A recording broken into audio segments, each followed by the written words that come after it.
Assalamualaikum warahmatullahi wabarakatuh. Perkenalkan, nama saya Muhammad Ramdhani. Di sini saya akan membahas tentang tokoh Buya Hamka. Pertama, biografi Buya Hamka. Haji Abdul Malik Karim Amrullah atau lebih dikenal sebagai Buya Hamka, lahir 16 Februari 1908 di Ranah, Minangkabau, Desa Kampung Molet, Nagari Sungai Batang, di tepian Danau Meninjau, Luhak Agam, Sumatera Barat. Nama kecilnya adalah Abdul Malik, sedangkan Karim berasal dari nama ayahnya Haji Abdul Karim, dan Amrullah adalah nama dari kakeknya Syekh Muhammad Amrullah. Hamka ini seorang ulama multidimensi.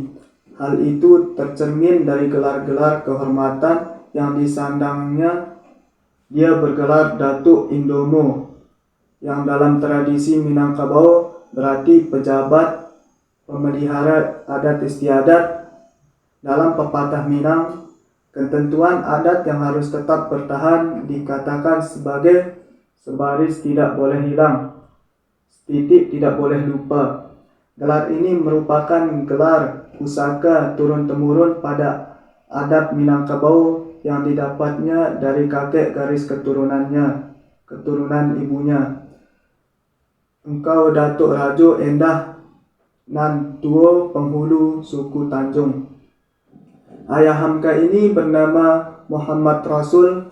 Pada masa mudanya lebih dikenal dengan sebutan Haji Rasul. Setelah menunaikan ibadah haji, beliau mengganti namanya dengan Abdul Karim, lalu melekat pada nama gelar Tuanku. Beliau adalah pelopor gerakan pembaharuan Islam di Minangkabau.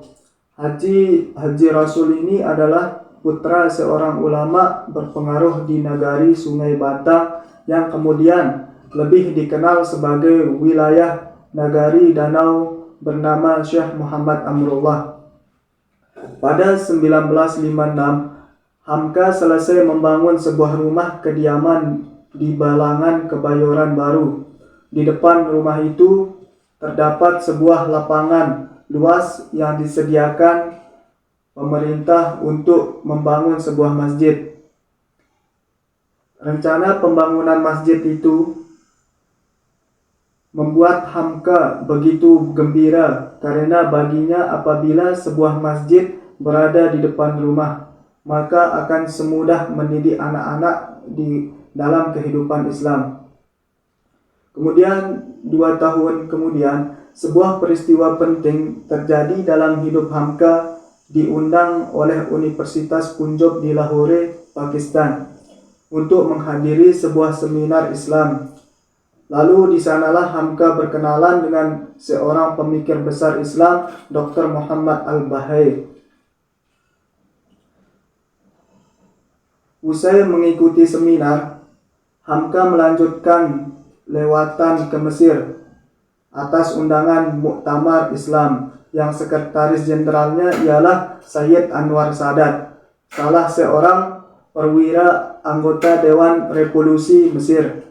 Di samping Presiden Gamal Abdul Nasser, lawatan Hamka ke Mesir kebetulan bertepatan dengan kunjungan kenegaraan Presiden Soekarno, sehingga Sayyid Al-Fahmi Al-Mausi tengah berada di negerinya. Maka terjadilah kesepakatan antara Muktamar Islami dan Subah Al-Muslimun dengan Universitas Al-Azhar untuk mengundang Hamka mengadakan suatu majrah atau ceramah di gedung Al-Subah Al-Muslimin guna memperkenalkan lebih jauh pandangan hidup Hamka kepada masyarakat akademis dan pergerakan Mesir. Lalu di sanalah Universitas Al-Azhar melalui Syekh Mahmud Saltani memberikan apresiasi begitu tinggi dengan pendalaman dan pemahaman pemikiran Muhammad Abdul.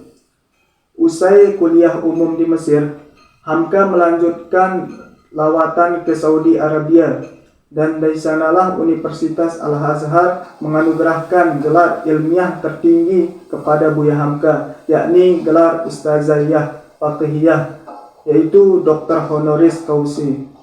Gelar Ustaziyah Faqihiyah itu merupakan penghargaan kehormatan akademis pertama yang diberikan Universitas Al-Azhar kepada orang yang dianggap patut menerimanya.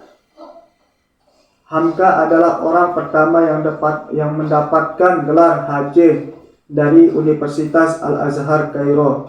Inilah momentum penting dalam sejarah perjuangan Hamka. Kemudian gelar Ustaziyah Faqihiyah itu merupakan begitu memotivasi Hamka melanjutkan syiar Islam yang berpusat di Masjid Agung Kebayoran Baru.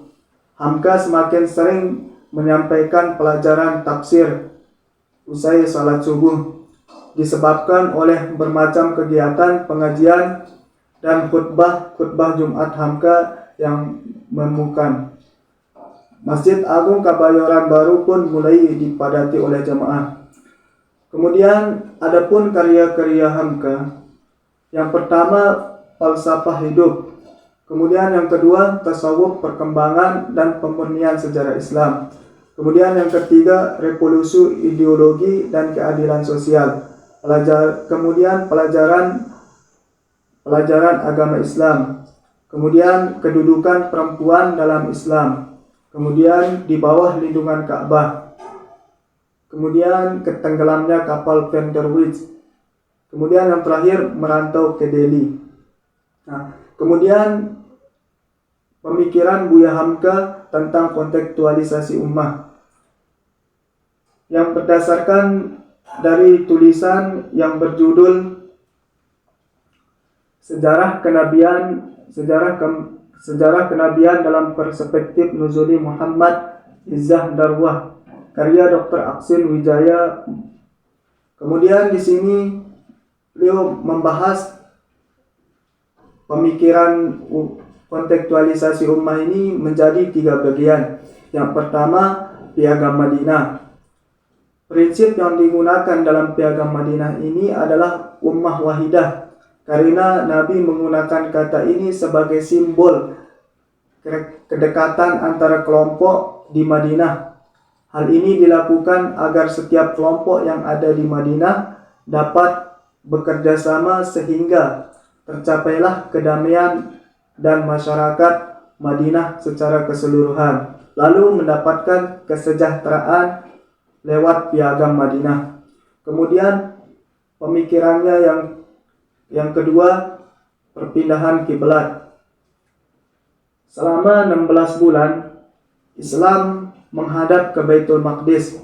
Hal ini dilakukan agar umat Islam tidak terlibat dalam tradisi orang-orang musyrik Arab, karena pada saat itu Ka'bah dikelilingi oleh berhala-berhala, sedangkan Baitul Maqdis adalah kiblat para nabi Bani Israel.